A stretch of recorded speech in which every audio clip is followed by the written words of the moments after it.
Gracias por la asistencia. Justamente acá el motivo es justamente el 50 aniversario del fallecimiento del padre Julio Membiel. Él nació en el año 1905, ¿sí? El 31 de agosto de 1905 y murió el 2 de agosto de 1973. En Argentina hubo dos sacerdotes que se pusieron a estudiar y que gracias a ellos, digamos, se mantuvo la tradición católica, ¿no? Exponentes. Uno de ellos es el padre Leonardo Castellani y el otro es el padre Julio Membiel. Entonces, entre ellos se complementan, son dos estilos diferentes, y yo particularmente en el aspecto, digamos, intelectual, por llamarlo así, adhiero más al padre Membiel en la concepción, ¿no? Es más sistemático él. En cambio el padre Castellani es más, se va por la literatura, tiene otro estilo, ¿no es cierto? El objetivo de mi exposición es motivar a quienes me están escuchando a investigar, a indagar sobre la obra del padre Membiel, para que lo conozcan. Ese es el objetivo. Por eso yo estoy acá. Eso es lo que yo quiero. Transmitir un poquito de el aprecio que yo le tengo al padre Membiel, ¿no es cierto? ¿Por qué? Nosotros, por ejemplo, estamos ahora en 2023 y hay crisis, ¿no? Económica, moral, de lo que ustedes quieran. Y esta es una persona, el padre Membiel, que se puso a estudiar cómo resolver esos problemas. Ya en la década del 20 empezó a publicar, por ejemplo, en 1932, Concepción Católica de la Política. En 1936 publica su primer libro específicamente de economía, que tiene dos, Concepción Católica de la Economía. En 1953 publica el segundo libro específico de economía que se titula Conceptos Fundamentales de la Economía. En 1953. Después tiene, sí, un montón de artículos y hace un montón de prólogos a otras obras. Toca también el problema económico, por ejemplo, el concepto de trabajo, en otra obra, ¿sí? Que habla sobre el comunismo. Y va tocando así aspectos económicos, pero específicamente tiene dos libros de economía, los que acabo de mencionar, de 1936 y de 1953. Es importante tener en cuenta esto, que las dos obras son complementarias. Esas dos obras son complementarias. Pero yo lo que hice fue preparar para ustedes, digamos, ¿no? Una síntesis. Y voy a empezar leyendo un párrafo del libro de 1953 para ya después continuar con la exposición propiamente dicha. En donde él dice que él acuerda, digamos, se pone de acuerdo con algunos autores y se distancia de otros. Voy a leer ese párrafo. Yo voy a utilizar, para este estudio, utilicé una edición de 1982, ¿sí? La tercera edición de Cruz y Fierro Editores de 1982. Ese es el material que yo utilicé para esta investigación. Entonces, el padre Membiel dice así, en economía, ¿sí? Nuestra posición, o sea, la posición de él, no coincide ni con la de los economistas liberales, y menciona algunos, ¿no? Como Leonel Robbins en La naturaleza y significación de la ciencia económica, del Fondo de Cultura México, ni con la de autores católicos como Vialet-Tux en Filosofía Económica, está en francés el título, Chino Arias en Manual de Economía Política, Héctor Bernardo en Para una Economía Humana, Francesco Vito en Economía Política, y esta es la parte que quiero que escuchen. Repito, esto está en la página 37 de este libro, y él dice así, nuestra posición no coincide ni con la de autores católicos como, menciona todos esos, y después dice, y Julio Membiel en Concepción Católica de la Economía.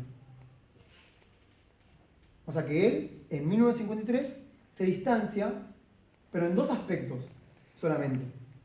Es decir, el libro Concepción Católica de la Economía, él lo toma de nuevo, toma varios conceptos de ahí, pero hay dos que él se reconoce que estuvo equivocado, ¿sí? Entonces acá hay humildad intelectual de parte de él, porque siguió estudiando y se autocorrigió, lo cual yo lo tomo como algo muy valioso, ¿sí?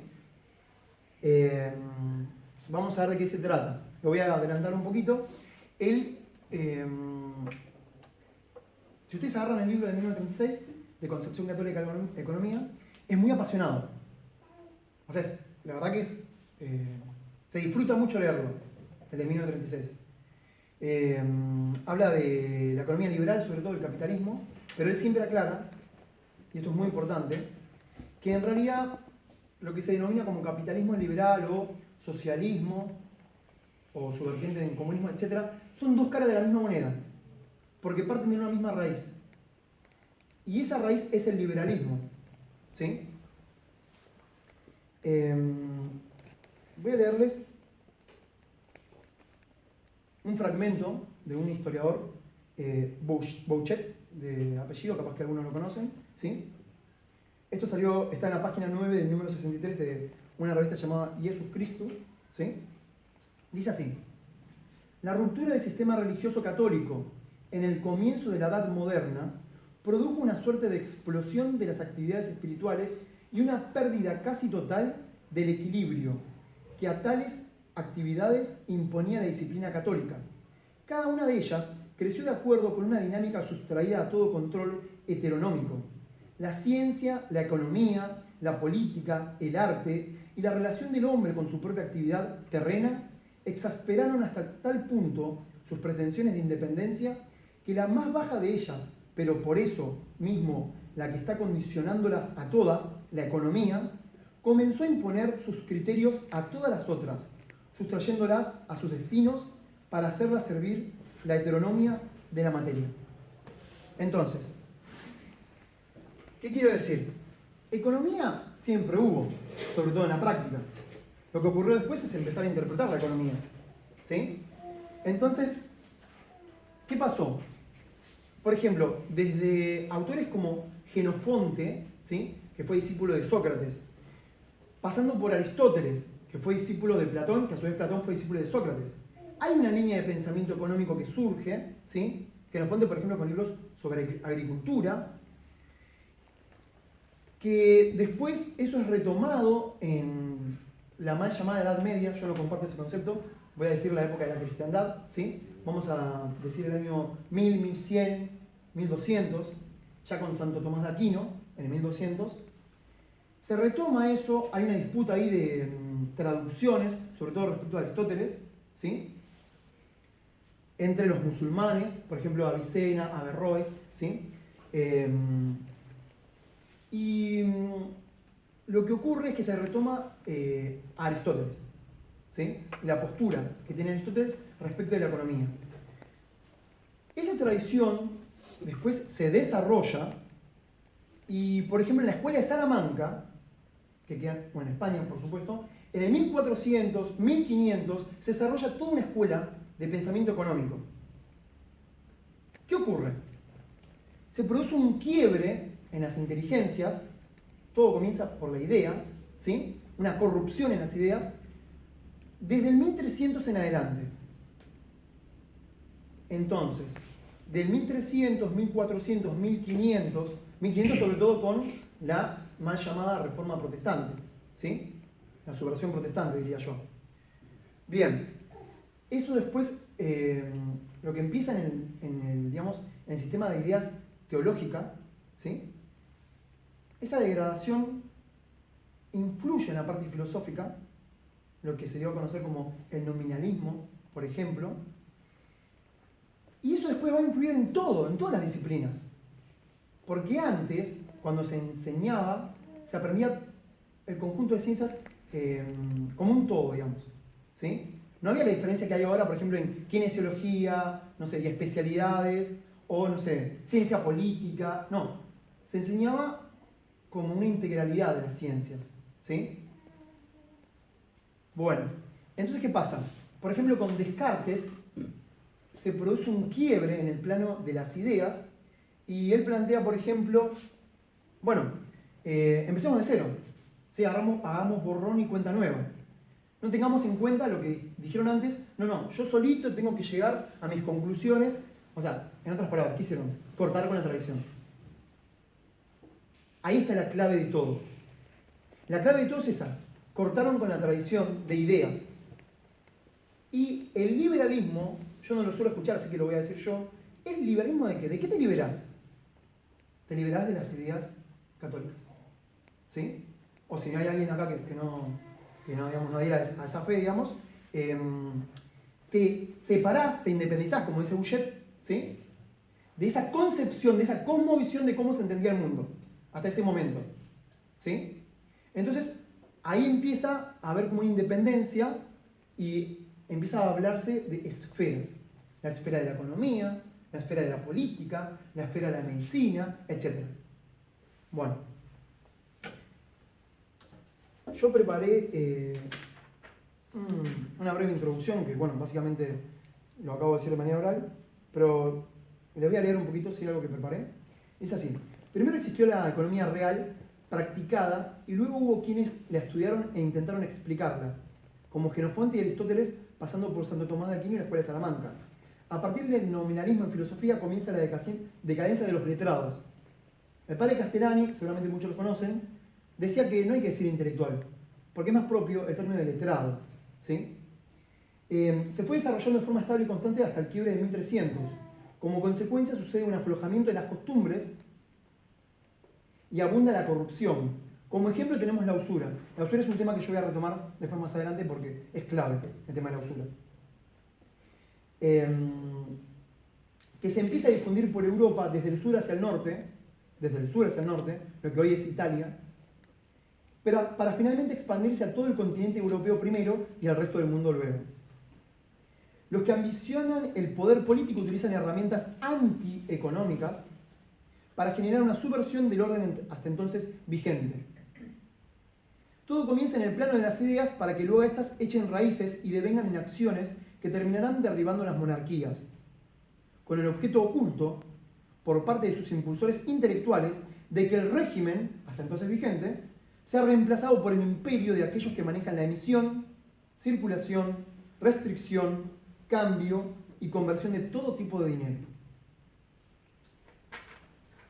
Uno de sus obstáculos era que durante siglos la cultura greco-latino-católica había transmitido como tradición que la usura es antinatural. Eso está en Aristóteles, ¿sí? Por ejemplo, el libro de Su Política, ¿sí? O Ética Nicómaco. Ahí aparece, que es el más antinatural de los sistemas en economía. Y es semilla de muchos males. Con lo cual estas personas poderosas, grandes financistas, primero cambiaron el orden de cosas existentes. O sea, destruyeron todas las barreras que los limitaban. Leyes, normas, corporaciones. Pero para eso tenían que cambiar las ideas de las personas. Para que las personas aflojen y ya no distingan qué es lo que está bien y lo que está mal. Entonces, las ideas generaron acciones que los favoreció, perjudicando a las mayorías. Así que para conservar su poder y que todo aquel que intente liberarse y enseñar a liberar a otros, tuvieron que proceder, por un lado, a que se evite la propagación de cómo conviene que funcione la economía en beneficio de todos, y por otro lado, que a través de los sistemas pseudoeducativos, por ellos fomentados y por ellos controlados, desde entonces hasta la actualidad, se instruya sobre qué es la economía y cómo conviene que funcione, pero basándose en falsos principios. Eso es lo que hicieron ellos. Cambiaron los principios de cómo pensar. Y entonces, si yo me cambio los principios y me enseñan a pensar mal, mis premisas son falsas, mis conclusiones van a ser falsas. Necesariamente van a ser falsas. Y eso es lo que lograron. Entonces, desde entonces hasta la actualidad se instruye sobre qué es la economía y cómo conviene que funcione, pero basándose en falsos principios. Es decir, que se comience a enseñar errores y que estos se dispersen como semillas en las inteligencias de todos aquellos que algún día lleguen a ocupar algún puesto importante e influyente. Cosa que puedan cambiar algo, ¿no? No hace falta llegar, no sé, al Ministerio de Economía. Basta con que vos cambies algo en tu barrio, en tu familia, en tu casa, ¿sí? En tu pueblo, en tu villa, en tu ciudad, y que eso se multiplique, ¿sí? Bien, con este método, lo que se logró durante los últimos siglos es que nadie atine a resolver los grandes problemas económicos, por causa de que nadie conoce los verdaderos principios fundamentales de la economía, ya que las editoriales controladas por el conjunto organizado de enemigos controlan las editoriales financia a los autores para que redacten según sus intereses, que son contrarios al bien común. En definitiva, se trata de un grupo de personas que guían sus conductas según el vicio de la avaricia y de la codicia. Esto está desarrollado, sobre todo lo que acabo de decir, lo último, del vicio de la avaricia y su conexión con el capitalismo, en el libro Concepción Católica de la Economía, de 1936. Muchas páginas el padre Membiel dedica a eso. El mérito, no sé si consciente o inconsciente por parte del padre Membiel, fue reunir los conocimientos sobre la economía en el origen mismo de dicha ciencia en Occidente. Yo había dicho anteriormente que a partir de Descartes, por ejemplo, como para dar un nombre, ¿no? Porque es una figura conocida, por eso lo menciono. Se produce un quiebre y empezamos borrón y cuenta nueva. ¿Para quién le conviene eso? ¿Sí? Le conviene a aquellas personas que se veían perjudicadas por el status quo, por el orden hasta entonces vigente. Entonces se empiezan a desarrollar todo de manera que se vean beneficiados ellos. Que son siempre unas familias, pocas familias a nivel mundial.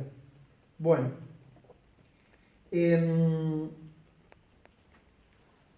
El mérito, no sé si consciente o inconsciente por parte del padre Membiel, fue reunir los conocimientos sobre la economía en el origen mismo de dicha ciencia en Occidente, tomando como pilares obras de Aristóteles y de Santo Tomás de Aquino. Las fuentes donde abreva son entonces las Sagradas Escrituras, el padre Membiel era un sacerdote, principalmente los Evangelios, la interpretación de dichos textos según la obra de Santo Tomás de Aquino. Su inspiración fueron, y acá viene importante, ¿qué hace un sacerdote metiéndose en economía? O sea, ¿qué se mete en esas cosas? ¿Qué le importa a él? Que se dedique, no sé, a predicar, qué sé yo, a brindar los sacramentos, a su parroquia. ¿Qué anda metiéndose a estudiar cosas de política y de economía? Bueno, entonces tenemos que tener en cuenta el contexto histórico, ¿sí? Cultural, político, que vivía el padre Membiel. Sabemos que hubo una crisis en el capitalismo de Occidente a partir de 1929, 1930, eso repercute a nivel mundial, se cierran las economías, que hasta entonces estaban infestadas de liberalismo, ¿sí? Y empieza a aparecer, digamos, la política proteccionista, ¿sí? Sobre todo en la década del 20, pero ya más a partir de la década del 30, sobre todo en Europa y en América. Ese es el contexto que vive el padre Membiel, ¿no? Si nos ubicamos. Y como respuesta, él utiliza de inspiración al magisterio de la Iglesia Católica. ¿Qué es eso?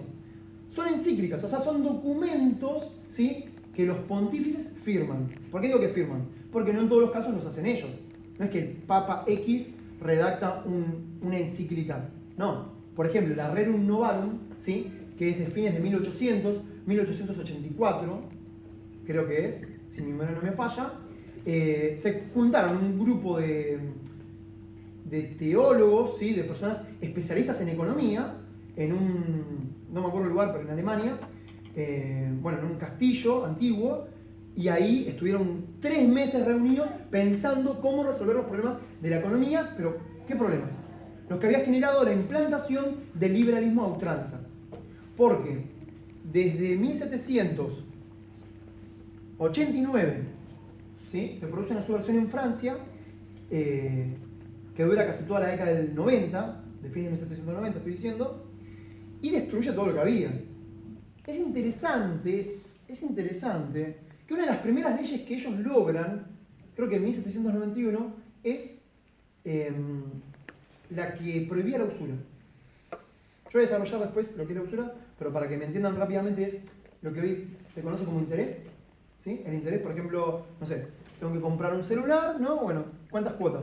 No sé, 6 cuotas, pero sin interés, pero si pagas menos, bueno, con interés. ¿Se entiende, no? Bien, eso lo voy a desarrollar después. Entonces, ellos quitan esa traba y la gente puede cobrar con usura, pero legalmente. La pregunta es, ¿qué no se hacía antes? Sí, se hacía, pero ilegalmente. ¿Sí? Lo que permiten ellos es que se reconozca legalmente la usura. Entonces tenemos que pensar, ¿a quién beneficia eso? Esa es una primera ley. Segunda ley que logra Le Chapelier. Le Chapelier, ¿qué hace este señor? Luego que consiguen eso, de legalizar la usura, hacen una ley muy interesante, que es la de destruir las corporaciones. O mejor dicho, perdón, prohibir las asociaciones. ¿Y qué sentido tiene eso? O sea, ¿de qué le molestaba a ellos las asociaciones?